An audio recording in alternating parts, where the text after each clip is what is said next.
Όπως αναφέρουν δημοσιεύματα σε ρωσικά μέσα ενημέρωσης, το σημαντικότερο ουκρανικό οχυρό για το οποίο μάχονταν για να πάρουν οι ρωσικές δυνάμεις εδώ και αρκετό χρονικό διάστημα και που βρίσκεται στην περιοχή της περιφέρειας του Σούμι, έπεσε και είναι πλέον σε ρωσικά χέρια. Μιλάμε για τον οικισμό Γιουνακόφκα, ο οποίος συμπεριλήφθηκε και αυτός στον κατάλογο των ρωσικών επιτυχιών και στη λίστα με τα χωριά που θα αποτελέσουν τμήμα της ουδέτερης ζώνης που δημιουργεί η Μόσχα στα σύνορα Ρωσίας-Ουκρανίας και ειδικότερα στην περιφέρεια του Σούμι, με τα ρωσικά δημοσιεύματα να συμπληρώνουν ότι τώρα οι μονάδες του ρωσικού στρατού κινούνται για να αναχαιτήσουν νέους εχθρικούς ελιγμούς.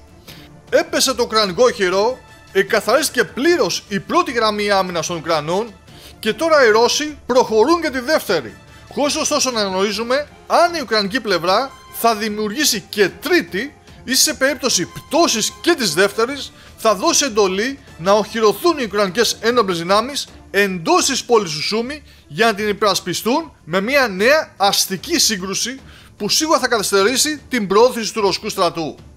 Ήδη μάλιστα παρατηρούνται αλλαγές στις εντολές που δίνονται, με την ουκρανική διοίκηση να προσπαθεί να προσαρμοστεί στα νέα δεδομένα, με την πιο αξιοσημείωτη αλλαγή να είναι η πάυση των ουκρανικών επιθέσεων εντός του ρωσικού εδάφους στο Τετκίνο, που ίσως σημαίνει ότι αυτές οι μονάδες που χρησιμοποιούνταν εκεί μετακινούνται πιο νότια για να ενισχύσουν την ουκρανική άμυνα, καθώς όλα δείχνουν ότι η ρωσική θύελλα κατεβαίνει και είναι έτοιμη να σαρώσει τα πάντα στο πέρασμά της. Την ίδια στιγμή μάλιστα που η χθεσινή είδηση του θανάτου του Ρώσου αναπληρωτή αρχηγού του ναυτικού για τις παράκτιες και χερσαίες δυνάμεις, του υποστράτηγου Μιχαήλ Ευγενίεβιτς Γκούντοφ, που έχασε τη ζωή του μετά από ουκρανικό πυραυλικό χτύπημα σε προκεχωρημένο κέντρο διοίκησης στο Σούμι,